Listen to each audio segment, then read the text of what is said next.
I'm back in my studio working on this oil painting of the Dubai city skyline. For those that don't know, Dubai is a city that's in Abu Dhabi, and it has all kinds of cool things. I've never been, but it's definitely on my list of places to go. If you're on social media at all, you probably see so many photos of people sharing because it's a really popular tourist destination. So, Abu Dhabi is actually home to the world's tallest building, and that building is called the Burj Khalifa. I hope I pronounced that correctly, but it looks absolutely gorgeous. It's 828 meters high, so that's basically the same as if you were to take three Eiffel Towers and stack them on top of each other. And based on the photos and videos that I've seen, it appears that it's way better kept than the Eiffel Tower. Some of my friends that have gone to Paris have been really disappointed by the state of the Eiffel Tower. They say that like it can be underwhelming, and also notice the smell. I don't know. I've never gone myself, but for me personally, Paris isn't like on the top of my travel list. While researching Dubai, I also noticed that they have some interesting policies. So, one thing that they have is something called a zero debt policy, where apparently, if a person in Dubai can't clear off their debts in time, then they're essentially labeled a criminal and they can even get imprisoned for life. So, I thought that was kind of interesting how, like, their government's like, yeah, no, we're not tolerating any type of debt. Even though their population is constantly growing, I did think it was interesting that there are 7 times more foreigners than locals in the UAE. And even more intriguing is the fact that of that population, there are 2 times as many men as women, but yet it's also a region where it's not strange for a man to have multiple wives. So that could definitely be interesting for dating. But some of the reports I read stated that essentially the reason why there's so many men compared to women is that immigrants, when they come in, they often come in for like better financial situations and leave their families behind.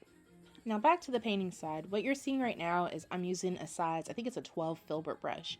It's natural bristle, I bought it from Michael's, but I'm using it to place some of the midtones in the sky, and then I'm also kind of placing some midtones in like that yellowy orangey color. Just like there's some pops of that color coming through with the clouds. I'm keeping it loose. I'm still using like mineral spirits, not as much as I did in the earlier layers, but I am just trying to hold my brush at the tip like a magic wand to keep it loose, and I'm just color blocking essentially. This one was kind of interesting though. I went to go place this orange and I realized that it might be a little too warm for me, but I'm like, you know what, let me trust the process. Let me go ahead and place it because I might end up liking it and decide to just shift the colors of my clouds to fit it. I wasn't too worried about my brush getting dirty. As I was placing the orange, it was starting to touch some of like the light blues to create kind of like a muted orangey, almost like a brownish color. So I'm just going with the flow. Next, I grabbed a tube of the lamp black and I just kind of like placed it up against the canvas and did a straight line. I knew I was going to need a lot of it, and honestly, I probably was just being lazy here. I don't often apply paint to the canvas directly from the tube, but who knows. Painting this large, especially with the size brush, like it can be kind of daunting on your joints after a while. And the kids probably also were screaming behind me, so there is no telling. So I'm just kind of like trying to quickly put the black on the canvas. I'm sure eventually going to grab my spray bottle so I can spread that out. I had a pretty clear idea of what I wanted to do with the top, I'd say top 2/3 of the canvas with the sky, but the watery building part was the part that I knew. I was like, I don't really know which way I want to go with it, so I'm gonna try a couple different ways and then just kind of see what happens. Like I had already kind of accepted, like, you know what, I'm probably gonna waste some paint with trying to figure out, because I didn't want to get too detailed with that bottom part, and I had to decide between like just kind of leaving it kind of like loose. I either want a detailed sky or detailed water. I don't want both. On this day in the studio, my playlist was very heavy with the rap, mostly like the early 2000s rap, late 2000s. You might have heard Crime Mob playing in the background. I was having DMX playing. And I have noticed that like sometimes when I'm not feeling motivated to paint, it's because I have the wrong playlist on. And sometimes I have to switch like total genres. So I'll bounce between rap and classic rock, alternative music, indie music. Really, really enjoy listening to movie scores as well. Each stage of the game I like to add and also subtract from the piece. I think that's really important. I just wrap my finger around some fabric. It's usually an old t-shirt or old nightgown, and then I kind of wipe away sections that either there's a color I don't like, or I'll even use my finger to outline or define some of the shapes. If you don't want to use your finger, you could also use the back end of a brush, or you could even use a palette knife too.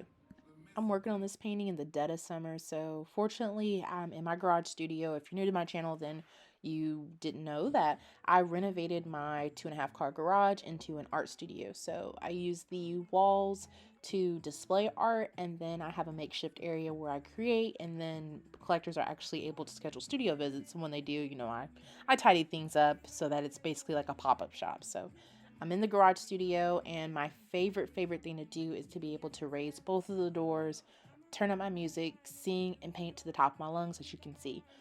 Doing this, though, means it gets hot as Satan's booty crack up in here. So I have these yellow fans.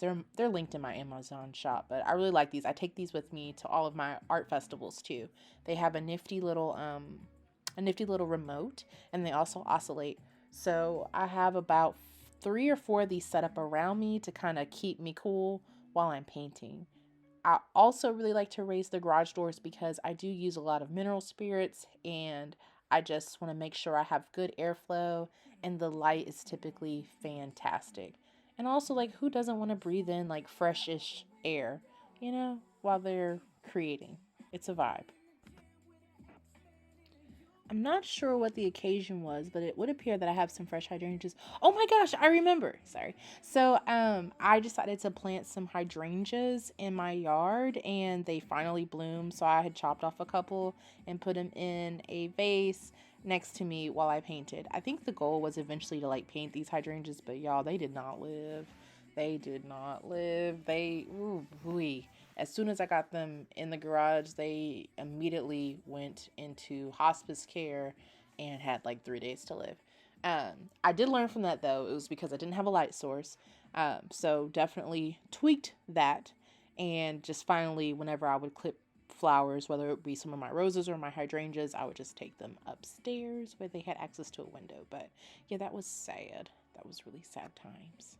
I have switched to a smaller brush. I'm still using the filbert, and so the way you can tell the difference between like a filbert and an angled and a flat brush is the filbert has the curved tip, whereas the angled has like a downward slant, and then obviously a flat is straight across. So I'm using the filbert, and it's long handled, and I believe that this one is a synthetic too. So look, I tell people all the time, use what you have, unless what you have is leaving hairs on your canvas.